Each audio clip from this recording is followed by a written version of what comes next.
believe. And that means that we will no longer accept excuses, we will no longer accept the no, and we won't settle for 80 or 90%.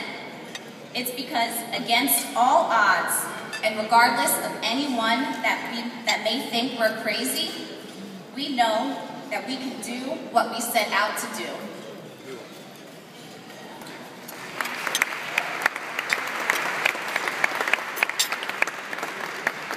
Ladies and gentlemen, there's your paradigm. This group,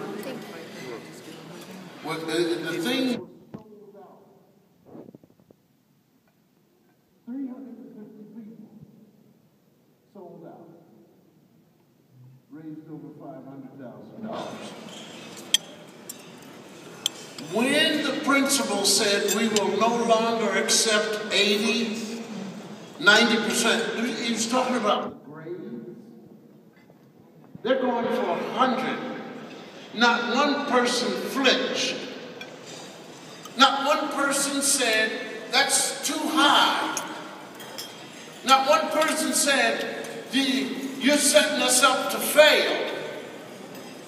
Not one person. They expect that. Not 66%. Give me some slack. Ladies and gentlemen, the time is now. It is important for all of you to understand that you're being set up as long as you continue to blame somebody else. Work on yourself.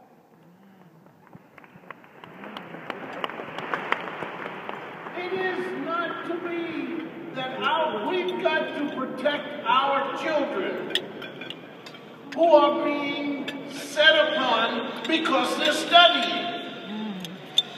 We've got to protect our children who want safe passage from the house to the school and back home again.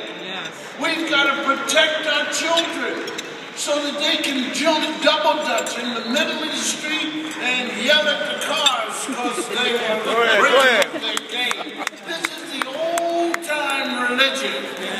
This is the old-time religion that many of you are afraid to talk about, but it's how you survive.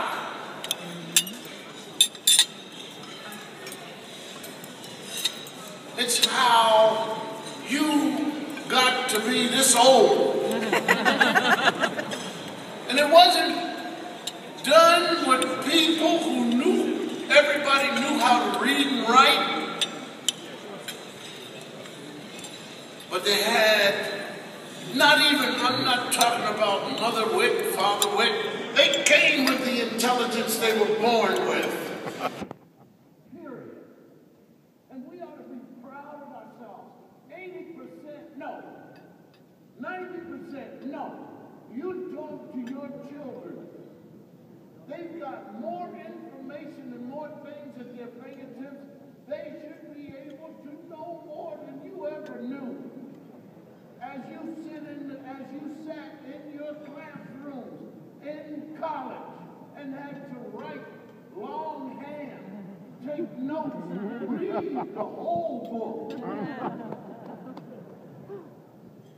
These people can now record, they can go to somebody else's information, they've got stuff they should know by the time they're 4. Everything on the face of this earth. Instead of knowing every game with a reset button after they get blown up.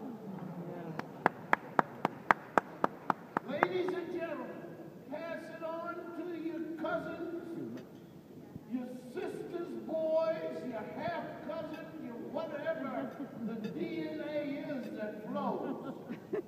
Stop it. Stop it now. It's not funny. It's not partyable. It is stopping this beautiful race from owning its own, not waiting for people to build things for us. Hello?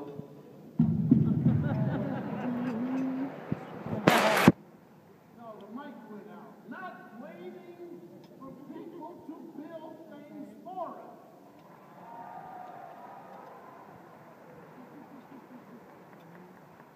Now you're gone past this point. No, but you know, you gotta come on. It's too much hard work. And the longer we take to not address the exclusionists, the longer we take to not address those who want to say, well, it's in the DNA of what? If you don't try and teach your child, it's going to stay in the DNA of a child.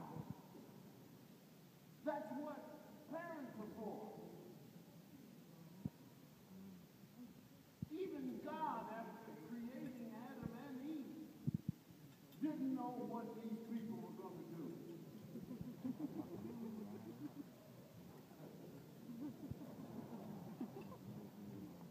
So I'm just saying to you tonight,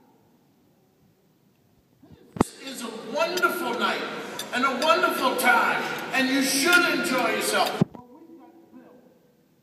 We've got to build, and we've got to keep tight with each other, but we've also got to answer people. You've got 14, 13-year-old boys who don't understand why they can't have a gun.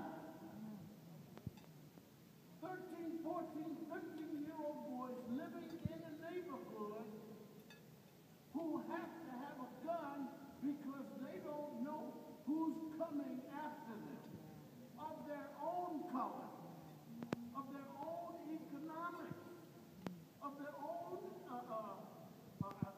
poverty level. Who's coming? Who's on the street corner? And some things don't make sense.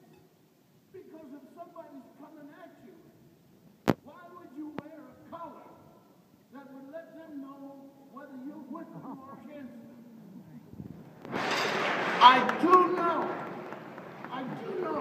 from watching Isaiah Thompson's Mother's Special that some mothers and fathers need to go out to the street and look at somebody else's children and say, I would appreciate if you would give my boy safe passage because he wants to live.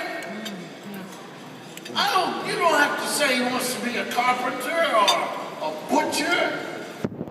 He wants to live. The fullness of life given to him. One time so far.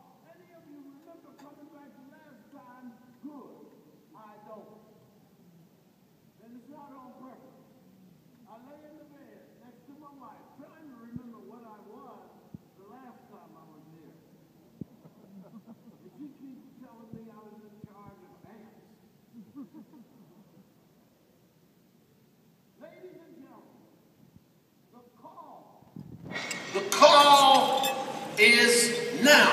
These people you just heard about, they talk about their culture and they raise money and they're not afraid to give. They're not afraid to own businesses. They're not afraid to own their own hospital. They're not afraid to own their own They don't wait around to build a statue, have someone else do it for